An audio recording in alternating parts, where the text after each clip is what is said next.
Morning বন্ধুরা, আজকে 12ই April, আমার মেয়ের হাই স্কুলের প্রথম দিন।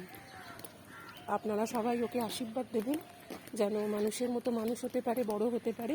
এই যে ওর স্কুল ইউনিফর্ম ড্রেস দেখে নিন। স্কুল 6:45 থেকে শুরু, এখন 6:30। আমরা বাড়ি থেকে রওনা হয়ে গেছি। তো যেহেতু হাঁটা পথে স্কুল, সেই জন্য আমাদের সেরকমভাবে কোনো জার্নি বা কষ্ট নেই, কিন্তু তবুও কথায় আছে বাড়ির কাছে হলে নাকি মানুষ বেশি লেট করে। তো সেটা আমরা করব না, আমরা নির্দিষ্ট সময়ের আগেই পৌঁছে যাব এবং এটা যেন আমরা সবসময় মেনটেন করি, সেই আশাতেই থাকবো বা সেই আশা আমি রাখবো আমার ক্ষেত্রে। কিন্তু আমার মেয়ের ক্ষেত্রে ঘুম থেকে উঠতে বা যেতে কোনো রকম কষ্ট হয়নি, কারণ ও এর আগেও মর্নিং স্কুল প্রি স্কুলটা কমপ্লিট করেছে।